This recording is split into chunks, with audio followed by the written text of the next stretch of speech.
నమస్తే. పార్లమెంట్ ఎన్నికల వేళ అధికార పార్టీ ప్రతిపక్ష నేతల మధ్య ఒక రకమైనటువంటి మాటల యుద్ధం కనిపిస్తుంది. మీడియా, సోషల్ మీడియా వేదిక ఏదైనా కూడా ఒకరి మీద ఒకరు వరుసగా విమర్శలు చేసుకుంటున్నారు. సో మాట్లాడదాం ప్రస్తుత రాజకీయ అంశాల మీద. మనతో పాటు మాజీ ఎమ్మెల్యే గాదర్ కిషోర్ గారు ఉన్నారు. అన్న నమస్తే. సో ఎట్లా అనిపిస్తున్నది పార్లమెంట్ ఎన్నికలు?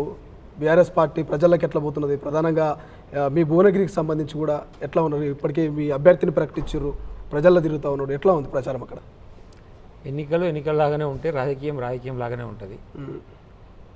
ఈ 100 రోజుల కాలంలో మేము ఇది చేస్తాం అది చేస్తాం అని చెప్పేసి కాంగ్రెస్ ఇచ్చినటువంటి మాటలు నెరవేర్చలేదు కాబట్టి, ఈ లఫంగి మాటలు దొంగ మాటలు చెప్పింది కాబట్టి, సరే ఏమరపాటో పొరపాటో జరిగినటువంటి దాన్ని సరిదిద్దుకోవడానికి ఒక అవకాశం దొరికింది.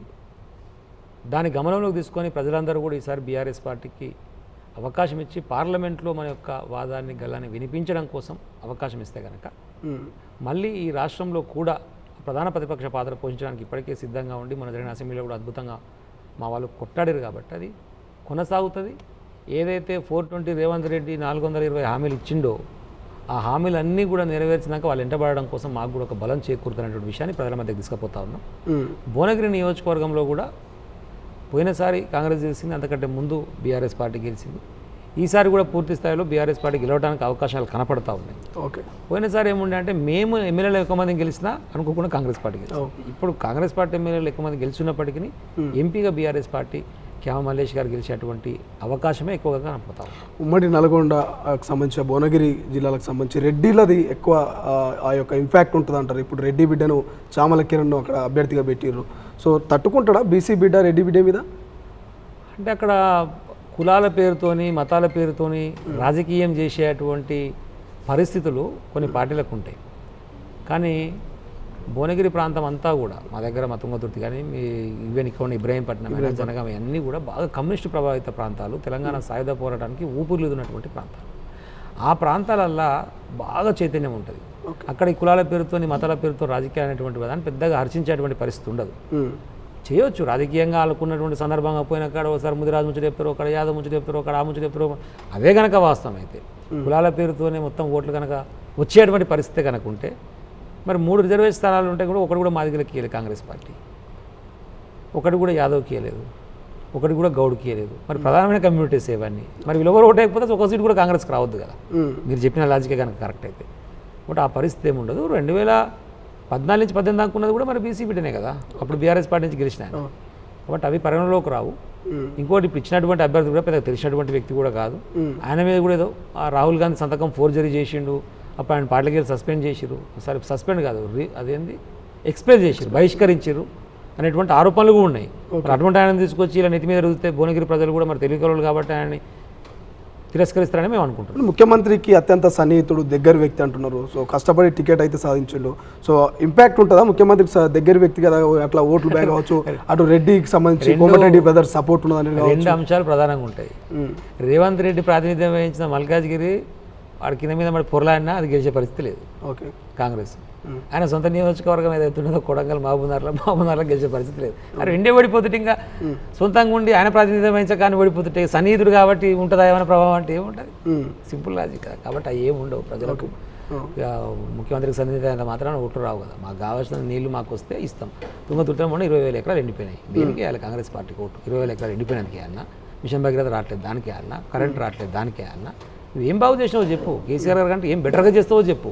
పొద్దున్నేసి కేసీఆర్ గారిని విమర్శించుడు తిట్టుడు తప్ప ఆయన కంటే నేను బెటర్గా ఇది చేస్తా అని చెప్పిన ఒక మాట చూపి నాకు 100 రోజులలో వచ్చింది. 3 నెలలు కూడా అవుతుంది. 3 నెలల్లో మేము ఎట్లా చేస్తాం? 10 ఏళ్లలో వాళ్ళే కదా చెప్పింది. మేము చెప్పలే కదా డిసెంబర్ 9 నాడు 2 లక్షల రైతు రుణమాఫీ చేస్తా అని మేము చెప్పలే కదా. నువ్వు చెప్పిందని అడుగుతున్నాం మేము. కానీ ఖజానా ఖాళీ చేసిపోయింది, అందుకే మేము ఏం చేయలేదు. నీకు తెలవాలి కదా, అంటే ఏముంటుంది అనుకుంటున్నాం మరి. అందుకనే మనకు అవగాహన లేదు అని చెప్పేది. రేవంత్ రెడ్డికి అవగాహన లేదు.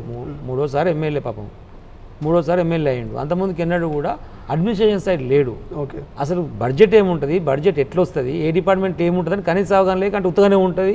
లేదా బయట కాక వాని వీని రియల్ ఎస్టేట్ అని బ్లాక్మెయిల్ చేసి పైసలు సంపాదించినట్టు ముఖ్యమంత్రి అయితే కూడా అట్లా సంపాదిద్దాని వచ్చినాడట. మరి ఏంటంటే కనీసం బడ్జెట్ ఏంది, బడ్జెట్కి వచ్చే సోర్సెస్ ఏంది, ఎకానమీ ఎట్లా గ్రోత్ అవుతుంది, అసలు ఎకనామిక్స్ అంటే ఏందని చదువుకుంటానికి ఆ నాలెడ్జ్ ఉంటే తెలిసేది. ఉమ్, అది లేదు కాబట్టి ఉత్తగానే ఊరుకొచ్చింది ఏందో ఉంటుంది అనుకోని, కాబట్టి ఉత్తగానే ఆరోపిస్తారు అవి అమ్ముకున్నారు ఇవి అమ్ముకున్నారు అవినీతి చేసినాను. ఏ రూపాయి అవినీతి కూడా జరగదు, వాడు నిరూపించడం సాధ్యం కూడా కాదు, ఎందుకంటే జరగలేదు కాబట్టి. ఉమ్. కానీ నువ్వు మాట ఎట్లిచ్చినావు, ఏం చూసుకొని ఇచ్చినావు, అది నీది కదా చేయాల్సిన బాధ్యత. ఏ అవినీతి 9 నాడు చేస్తా నేను అన్నావు, చేయలేదు. 500 రూపాయలు బోనస్ ఇస్తా అన్నావు, ఇయ్యలేదు.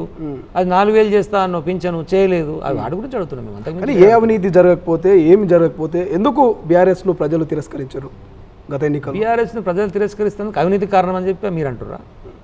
బీఆర్ఎస్ని తిరస్కరించారు ఏ ప్రజలు చెప్పారు నీకు? అవినీతి కారణం కాబట్టి తిరస్కరించిన చెప్పారా నీకు? ఒక రకమైనటువంటి చర్చ చేస్తుంది కదా కాంగ్రెస్ అవినీతికి కాంగ్రెస్ పాల్పడడం చేస్తున్నారు. ప్రజలు ఎవరన్నారు మేము తిరస్కరిస్తుంది కారణం అవినీతి అనేటువంటి లేకపోతే సందర్భం ఎక్కడో వచ్చి- ఎక్కడ prove అయింది నీకు? ఎక్కడ ఓటు ద్వారా తిరస్కరించినట్టు కదా. అవును, అదే అంటున్నా. తిరస్కరించుడు అంటే 1.8% గ్యాప్. ఓకే. కాంగ్రెస్ పార్టీకి పడ్డ ఓట్లు మాకు పడ్డ ఓట్లు 40 స్థానాలు దాదాపుగా మాకు ఇచ్చారంటే ప్రధాన ప్రతిపక్ష పాత్రలో కూర్చున్నాం కదా. మాకు వచ్చిన స్థానాలు 2014లో 2018లో 2 సార్లు కలిస్తే కూరాలి కాంగ్రెస్ పార్టీకి, అది తిరస్కరణ అంటారు.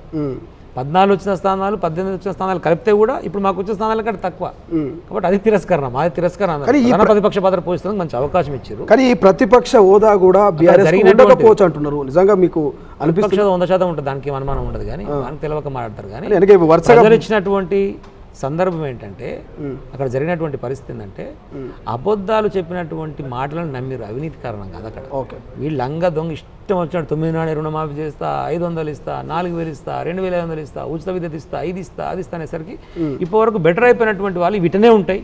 ఓకే. ఈ నీళ్ళు ఎప్పుడు ఇటనే వస్తాయి, 24 గంటల కరెంట్ ఇటనే ఉంటుంది, మాకు మిషన్ భగీరథ ఇటనే ఉంటుంది, రైతు బంధు ఇటనే వస్తుంది, దీనికంటే ఆయన ఎక్కువ ఇస్తా అంటుండు కదా అనేటువంటి కొద్దిగా ఆశాజీవి కదా మనిషి.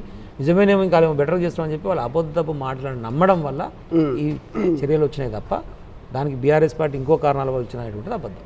ఓకే. సో ప్రజలు మీరు అన్నట్టుగా ఓకే అట్లా కన్వే అయిపోయి కాంగ్రెస్కి ఓటేసి గెలిపించారు అనుకుందాం. కానీ మీ పార్టీలో గెలిచిన నాయకులు ఎందుకు మీ పార్టీలో ఉండకుండా మళ్ళీ కాంగ్రెస్ గూటికి వెళ్తున్నారు? కారణం ఏమో వాణి కదా అడగాల్సింది, నన్ను అడిగితే అంటే మీ పార్టీలో ఏమైనా లోపం ఉందా? పోయి నువ్వు వాణ్ణి అడగాలి కదా, ఎందుకు మారుతున్నారో నీకు ఏం ప్రాబ్లం వచ్చిందని చెప్పి వాణి కదా అడగాల్సింది. ఓకే.